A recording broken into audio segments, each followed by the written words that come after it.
നമ്മൾ ഇംഗ്ലീഷ് സംസാരിക്കാൻ പലപ്പോഴും ഉപയോഗിക്കുന്നതാണ് ഏതെങ്കിലും അല്ലെങ്കിൽ എവിടെയെങ്കിലും, എങ്ങനെ, പിന്നീട് ഒരിക്കൽ, അല്ലെങ്കിൽ ഏതെങ്കിലും ഒരു സമയത്ത്, ഇങ്ങനെയുള്ള കുറേ പ്രയോഗങ്ങളുണ്ട്. അപ്പോൾ ഇങ്ങനെയുള്ള പ്രയോഗങ്ങളാണ് നമ്മൾ ഇന്ന് പഠിക്കുന്നത്. നമ്മൾ 100 ദിവസം കൊണ്ട് 100 പാഠം കൊണ്ട് ഇംഗ്ലീഷ് പഠിക്കുന്ന ഒരു പദ്ധതിയാണ്. അപ്പോൾ നിങ്ങൾ ശ്രദ്ധിക്കുക, നിങ്ങൾ ഇത് ലൈക്കും ചെയ്യേണ്ട, സബ്സ്ക്രൈബും ചെയ്യേണ്ട, പഠിച്ചാൽ മാത്രം മതി. എൻ്റെ പേര് ജസ്റ്റിൻ തോമസ്. അപ്പോൾ നമുക്ക് നോക്കാം ഏതൊക്കെയാണ് വാക്യങ്ങൾ എന്നുള്ളത്. ഇപ്പോൾ സംവെയർ എന്ന് പറഞ്ഞാൽ എവിടെയെങ്കിലും, ഹൗ എന്ന് പറഞ്ഞാൽ എങ്ങനെ. നമ്മൾ ഇതുമായിട്ട് ബന്ധപ്പെട്ട സെൻറ്റൻസുകൾ നമ്മൾ തീർച്ചയായിട്ടും പഠിക്കുന്നുണ്ട്. ഇവിടെ നമുക്ക് ആദ്യം ഏതൊക്കെയാണ് നമ്മൾ പഠിക്കുന്നതെന്ന് കാണാം അല്ലേ. സം ഹൗ എന്ന് പറഞ്ഞാൽ എങ്ങനെയെങ്കിലും അല്ലെങ്കിൽ എങ്ങനെയോ. സം ടൈം പിന്നീട് ഒരിക്കലും, ഏതെങ്കിലും ഒരു സമയത്ത്. സംതിങ് ഏതെങ്കിലും. As many as, how are many. ഈ ഹൗ ആർ മെനി എന്നുള്ളത് നമ്മൾ പലപ്പോഴും ഉപയോഗിക്കാറില്ല. നമ്മൾ ആസ് മെനി ആസ് എന്നുള്ളതാണ് ഉപയോഗിക്കുന്നത്, അല്ലെങ്കിൽ എത്ര വേണമെങ്കിലും എന്നുള്ളതാണ് അതിൻ്റെ അർത്ഥം. വേർ എവിടെ, വാട്ട് എന്ത്, വെൻ എപ്പോൾ, ഹൗ മെനി എത്ര. സംവെയർ എന്ന് പറഞ്ഞാൽ എവിടെയെങ്കിലും. ഇപ്പം സംവെയർ എൽസ് എന്നുള്ളതെങ്കിൽ വേറെ എവിടെയെങ്കിലും. നമുക്ക് കുറച്ച് എക്സാമ്പിൾസ് നോക്കാം. Let's go somewhere else to eat എന്ന് പറഞ്ഞാൽ നമുക്ക് വേറെ എവിടെയെങ്കിലും കഴിക്കാൻ പോകാം. ഇവിടെ പോരല്ലേ. Let's go somewhere else for coffee, നമുക്ക് കാപ്പി കുടിക്കാൻ വേറെ എവിടെയെങ്കിലും പോകാം. അല്ലെങ്കിൽ നമുക്ക് ഇങ്ങനെ വേണമെങ്കിലും പറയാം, let's go somewhere else to have coffee. ഈ ഹാവ് എന്ന് പറഞ്ഞു കഴിഞ്ഞാൽ കഴിക്കുക എന്നൊരു അർത്ഥമുണ്ട്, ഉണ്ടായിരിക്കുക എന്നുള്ളൊരു അർത്ഥമുണ്ട് അല്ലേ. ഐ ഹാവ് എ കാർ എന്ന് പറഞ്ഞാൽ എനിക്കൊരു കാറുണ്ട്. ഐ എം ഹാവിങ് ബ്രേക്ക്ഫാസ്റ്റ് എന്ന് പറഞ്ഞാൽ ഞാൻ ബ്രേക്ക്ഫാസ്റ്റ് കഴിച്ചുകൊണ്ടിരിക്കുകയാണ്. ഇവിടെ ING പലപ്പോഴും നമ്മൾ ഉണ്ട്, എനിക്കൊരു സാധനം ഉണ്ട് എന്ന് പറയാൻ ഉപയോഗിക്കാറില്ല. I M having A car എന്നും പറയാറില്ല. ഐ ഹാവ് എ കാർ അല്ലേ. ഇനി നമ്മൾ ഇതിനെപ്പറ്റി സംസാരിച്ചാണ് നമ്മൾ പഠിച്ചതുമാണ്. Let's go somewhere else to take the selfie. എന്താണ് നമ്മളിങ്ങനെ സെൽഫി എടുത്തോട്ടെ, ശരിയാകുന്നില്ലേ. നമുക്ക് വേറെ എവിടെയെങ്കിലും പോയി സെൽഫി എടുക്കാം.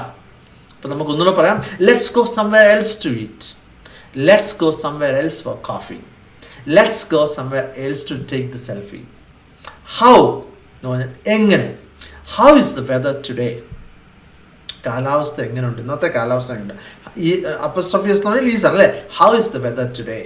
ഇറ്റ്സ് ഹോട്ട് എന്ന് പറഞ്ഞാൽ എന്താണ്, ഓ ചൂടാണ്. ഇറ്റ്സ് ടെറിബിൾ എന്ന് പറയാറുണ്ട്. ഓ പോരാ, ഒട്ടിച്ചിട്ട് ഭയങ്കര അലമ്പാണെന്ന് പറയത്തില്ല. It's terrible. എന്നിട്ടാണെങ്കിൽ വേണമെങ്കിൽ പറയാം ഇറ്റ്സ് ഹോട്ട് അല്ലേ. അല്ലെങ്കിൽ ഇറ്റ്സ് റെയിനിങ് ടുഡേ എന്ന് പറഞ്ഞാൽ മഴ പെയ്തുകൊണ്ടിരിക്കണം അല്ലേ. How do you spell that word. ഒരു വേർഡ് പറഞ്ഞിട്ട് ഹൗ ഡു യു സ്പെൽ ട്രിസ്കൈഡെക്കോഫോബിയ എന്ന് പറഞ്ഞാൽ. ട്രിസ്കൈഡെക്കോഫോബിയ എന്ന് പറഞ്ഞാൽ നമ്മളൊരു പാഠത്തിൽ പഠിച്ചാണ് അല്ലേ. 13 പേടിക്കാണ് ഈ ട്രിസ്കൈഡെക്കോഫോബിയ എന്ന് പറയുന്നത്. ഈ 13 എന്നുള്ളത് നമ്മൾ പഠിച്ചാണല്ലേ. നമ്മളിപ്പോൾ ഒരു ഹോസ്പിറ്റലിൽ പോയാൽ അല്ലെങ്കിൽ ഹോട്ടലുകളിൽ 13ാമത്തെ റൂമില്ല. നിങ്ങൾ ഇനി പോകുമ്പോൾ ശ്രദ്ധിച്ചാൽ മതി. പലപ്പോഴും നിങ്ങൾ പറയും ഉണ്ടെന്ന് ചില പറയും, എങ്കിലും നിങ്ങൾ ശ്രദ്ധിക്കുക. അതിനെപ്പറ്റി ഒരു പേടിയുണ്ട്. അതിന് പറയുന്ന പേരാണ് ട്രിസ്കൈഡെക്കോഫോബിയ. അപ്പോൾ ഹൗ ഡു യു സ്പെൽ ട്രിസ്കൈഡെക്കോഫോബിയ, എങ്ങനെയാണ് അതിൻ്റെ സ്പെല്ലിംഗ് ഇടുന്നത് അല്ലേ. ഹൗ വാസ് യുവർ വീക്കെൻഡ്, നിൻ്റെ വീക്കെൻഡ് എങ്ങനെ ഉണ്ടായിരുന്നു, നിൻ്റെ ശനി ഞായറും ഒക്കെ എങ്ങനെ ഉണ്ടായിരുന്നു നമുക്ക് ചോദിക്കാം അല്ലേ. How was your weekend. അപ്പോൾ നമുക്ക് how is the weather today എന്നുള്ളത് വളരെ സർവ്വസാധാരണമായിട്ട് ഈ വിദേശികൾ ഉപയോഗിക്കുന്നതാണ്. അവർ ഇങ്ങനെയുള്ള കാര്യങ്ങൾ മാത്രമേ ചോദിക്കാറുള്ളൂ, അല്ലാതെ നമ്മുടെ പേഴ്സണൽ ആയിട്ടുള്ള കാര്യങ്ങളൊന്നും അവർ ചോദിക്കാറില്ല. അപ്പോൾ അവരെപ്പോഴും ചോദിക്കുന്ന ഒരു ചോദ്യമാണ് ഇങ്ങനെ. ഈ സംഹാവ് എന്ന് പറഞ്ഞാൽ എങ്ങനെയെങ്കിലും അല്ലെങ്കിൽ എങ്ങനെയോ ഏതെങ്കിലും കാരണത്താൽ എന്നുള്ള അർത്ഥമാണ് ഇതിനുള്ളത്. Somehow I don't feel I can trust him എന്ന് പറഞ്ഞാൽ എന്താണ്, എന്തുകൊണ്ടോ എനിക്ക് അവനെ വിശ്വസിക്കാൻ പറ്റുമെന്ന് തോന്നുന്നില്ല. ട്രസ്റ്റ് എന്ന് പറഞ്ഞാൽ വിശ്വാസം അല്ലേ. ഐ ഡോണ്ട് ഫീൽ എന്ന് പറഞ്ഞാൽ എനിക്ക് അങ്ങനെ തോന്നുന്നില്ല. Somehow I don't feel I can trust him. ഇനിയിപ്പോൾ നമ്മളൊരു കറി നമ്മുടെ ഒരു സുഹൃത്ത് തന്നു, അത് കഴിഞ്ഞ് വീണ്ടും സെയിം കറി തന്നെ ഉണ്ടാക്കി. എന്നിട്ട് നമ്മൾ പറയുകയാണ് എനിക്ക് തോന്നുന്നില്ല അത് തന്നെയാണെന്ന്, സെയിം ആണെന്ന്. It is in the same somehow. എന്തോ ഒരു കാരണത്താൽ എന്തോ എവിടെ ഒന്ന് കുറഞ്ഞിട്ടുണ്ടല്ലേ, കുറച്ച് ഉപ്പോ കുറച്ച് മസാല എന്തോ കുറഞ്ഞിട്ടുണ്ട്. It is in the same somehow. Don't worry, I pay your money somehow. പേടിക്കണ്ട, എങ്ങനെയെങ്കിലും ഞാൻ നിൻ്റെ പൈസ പേ ചെയ്തോളാം, തിരിച്ചു തന്നോളാം അല്ലേ. Don't worry, I pay your money somehow. അപ്പോൾ നിങ്ങൾ പറയേണ്ടത് കുറച്ച് നേരമല്ലോ, എങ്ങനെയല്ലോ ഒന്ന് നിർത്താം അല്ലേ. Let's finish it somehow. എങ്ങനെയല്ലോ ഒന്ന് നിർത്താം. Let's finish it somehow. Sometime എന്ന് പറഞ്ഞാൽ പിന്നീട് ഒരിക്കൽ അല്ലെങ്കിൽ ഏതെങ്കിലും ഒരു സമയത്ത് എന്നാണ് അർത്ഥം. Please read the sometime today. ഏതെങ്കിലും ഒരു സമയത്ത് ഇത് വായിക്കുക. ഒരു ബുക്ക് കൊടുത്തിട്ട് അല്ലേ, ഏതെങ്കിലും ഒരു സമയത്ത് ഇന്ന് നീ ഇത് വായിക്കുക. Please read this sometime today. Just come sometime today. എപ്പോഴും സമയത്ത് ഏതെങ്കിലും സമയത്ത് വാ. Please bring the child some time today, അല്ലെങ്കിൽ please bring your child some time today, എപ്പോഴും നിൻ്റെ കുഞ്ഞിനായിട്ട് വാ. Please sweep the steps some time today, അതൊക്കെ ഒന്ന് അടിച്ചു വരും അല്ലേ. സ്റ്റെപ്പ് ഒന്ന് അടിച്ചു വരും. സ്വീപ്പ് എന്ന് പറഞ്ഞാൽ അടിച്ചു വരുന്നതിനാണ് സ്വീപ്പ് എന്ന് പറഞ്ഞത്. Please sweep the steps some time today. Something എന്ന് പറഞ്ഞാൽ എന്തെങ്കിലും. ഡിഡ് യു സേ സംതിങ്, നീ എന്തെങ്കിലും പറഞ്ഞായിരുന്നോ? നമ്മൾ ആരുമായിട്ട് വഴക്കുണ്ടാക്കുമ്പോൾ ഒരാൾ പുറകുറുക്കണം. ഡിഡ് യു സേ സംതിങ്, എന്തെങ്കിലും പറഞ്ഞായിരുന്നോ? No, I didn't say anything, ഞാൻ ഒന്നും പറഞ്ഞില്ല. ഡിഡ് യു ഹിയർ സംതിങ്, നമ്മുടെ സുഹൃത്ത് ഒരു ഒച്ച കേട്ടു, രാത്രിയാണ് ഒരു ഒച്ച കേട്ടു, നമ്മോട് ചോദിക്കുകയാണ് നീ എന്തെങ്കിലും കേട്ടായിരുന്നു. അപ്പം did you hear something, I want to drink something cold, എന്തെങ്കിലും തണുത്ത എന്തെങ്കിലും ഒന്ന് കുടിക്കണം. I want to drink something cold. I want something to eat, വിശന്നിട്ട് പോയില്ലേ, എന്തെങ്കിലും കഴിക്കാൻ എന്തെങ്കിലും വേണം. Did you say something, did you hear something, I want drink something cold, I want something to eat. As many as അല്ലെങ്കിൽ how many എന്ന് പറഞ്ഞാൽ എത്ര വേണമെങ്കിലും എന്നുള്ളതാണ്. ഈ ഹൗ മെനി മിക്കപ്പോഴും നിങ്ങൾ കേട്ടിട്ടുണ്ടായിരിക്കാൻ സാധ്യത കുറവാണ്, എങ്കിൽ ആസ് മെനി ആസ് ഉപയോഗിച്ചാൽ മതി, അത് ഉറപ്പായിട്ട് നിങ്ങൾ കേട്ടിട്ടുണ്ടായിരിക്കും. ഇനി നമുക്ക് ഉദാഹരണങ്ങൾ കേട്ട് നോക്കാം. You can get as many saris as you want from that shop. നമ്മൾ ഭാര്യയോട് പറയണം അല്ലേ, ആ ഷോപ്പിൽ നിനക്ക് എത്ര സാരി കിട്ടും. അല്ലെങ്കിൽ you can get how many saris you want from that shop.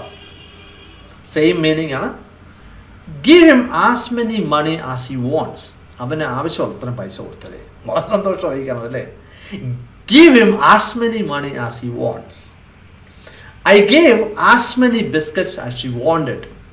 അപ്പോൾ എൻ്റെ കുഞ്ഞ് എന്നോട് ചോദിച്ചു ബിസ്ക്കറ്റ് തരണം, അപ്പോൾ ഞാൻ അവൾക്ക് എത്ര വേണം അത്രയും കൊടുത്തു. I gave as many biscuits as she wanted. ഇനി വേർ എന്ന് പറഞ്ഞാൽ എവിടെ എന്നുള്ളതാണ്. നമുക്ക് സിമ്പിളായിട്ട് നമുക്ക് പറയാം where is the rest room, അല്ലെങ്കിൽ where is the bathroom, where is the toilet. ടോയ്ലറ്റിന് ചെറുകൂടെ നമുക്ക് പറയണമെന്നുണ്ടെങ്കിൽ ടോയ്ലറ്റ് എന്ന് പറയാം, നമുക്ക് റെസ്റ്റ് റൂം എന്ന് പറയാം. Where is the rest room. ഇനി നമ്മൾ പലപ്പോഴും ഉണ്ടാക്കുന്ന ഒരു മിസ്റ്റേക്കാണ്, ഒരു തെറ്റാണ്. നമ്മൾ ഇൻ്റർവ്യൂവിനൊക്കെ പോകുമ്പോൾ where you from, where you from എന്ന് പറഞ്ഞ് ചോദിച്ച് നിങ്ങൾ എവിടെ നിന്നാണ് വരുന്നത്. അപ്പോൾ നമ്മൾ I am coming from Kerala, അല്ലെങ്കിൽ I am coming from Kottayam എന്ന് പറയാറുണ്ട്. അത് തെറ്റാണ്. ഐ എം കമ്മിങ് ഫ്രം എന്ന് പറഞ്ഞാൽ ഞാൻ വന്നുകൊണ്ടിരിക്കുകയാണ് എന്നാണ് പറയുന്നത്. ഐ എം ഫ്രം എന്ന് പറഞ്ഞാൽ I am from Kerala, I am from Kottayam, I am coming from എന്നുള്ളത് ഒരിക്കലും ഉപയോഗിക്കരുത്. അത് പ്രസൻറ്റ് കണ്ടിന്യൂസ് ടെൻസ് ആണ്, നമ്മൾ പഠിച്ചാണല്ലേ. നിങ്ങൾക്ക് ഇത് നിങ്ങൾ പഠിച്ചിട്ടില്ലെങ്കിൽ നിങ്ങൾ ജസ്റ്റിൻ തോമസ് ഇംഗ്ലീഷ് ചാപ്റ്റർ 1 എന്ന യൂട്യൂബിൽ അടിച്ചാൽ തീർച്ചയായിട്ടും നിങ്ങൾക്ക് ഒന്നാമത്തെ ചാപ്റ്റർ കിട്ടും. അപ്പോൾ നമ്മൾ എപ്പോഴും പഠിക്കുമ്പോൾ ഒന്നാമത്തെ ചാപ്റ്റർ തൊട്ട് പഠിക്കുക. നമ്മൾ ഗ്രാമർ ഇപ്പോൾ സംസാരിക്കുന്നില്ലെങ്കിലും നമ്മൾ വളരെ വിശദമായിട്ട് വളരെ സിമ്പിളായിട്ട് ആവശ്യമുള്ള അത്രയും ഗ്രാമർ നമ്മൾ പഠിച്ചാണ്. Where is the rest room, where you from, what എന്ന് പറഞ്ഞാൽ എന്ത് അല്ലേ, നമുക്കറിയാമല്ലോ.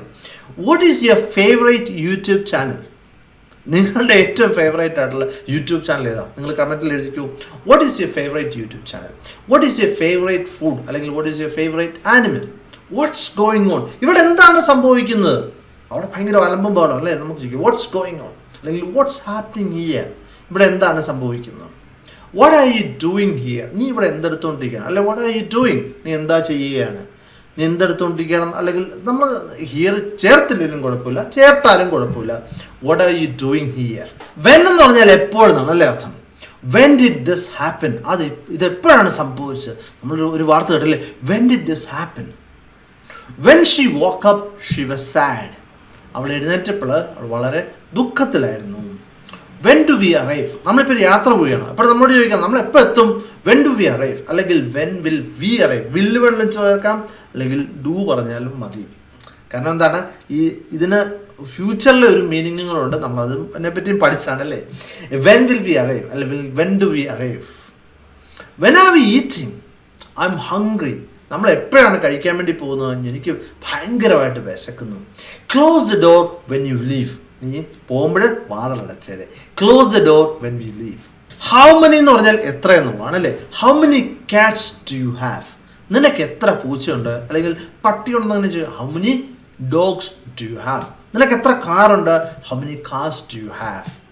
How many days are there in January, ഈ ജാനുവരിയിൽ എത്ര ദിവസമുണ്ട്. How many brothers and sisters do you have, നിനക്ക് എത്ര സഹോദരി സഹോദരന്മാർ. അതിന് നമുക്ക് വേറൊരു ചോദ്യം ചോദിക്കാം അല്ലേ, how many siblings do you have എന്ന് ചോദിക്കാം അല്ലേ. How many siblings, brothers and സിസ്റ്റേഴ്സിന് നമുക്ക് സിബ്ലിങ്സ് ചോദിക്കാം. അതിപ്പം 2 ബ്രദർമാരാണെങ്കിലും നമുക്ക് ചോദിക്കാം, അല്ലെങ്കിൽ 2 പിന്നെ സഹോദരന്മാരും സഹോദരിമാരും ഇവരെല്ലാം കോമൺ ആയിട്ട്, അല്ലെങ്കിൽ സഹോദരിമാരെ മാത്രമാണെങ്കിലും നമുക്കത് ചോദിക്കാം. അപ്പോൾ നമുക്ക് അങ്ങനെ ചോദിക്കാം, how many siblings do you have?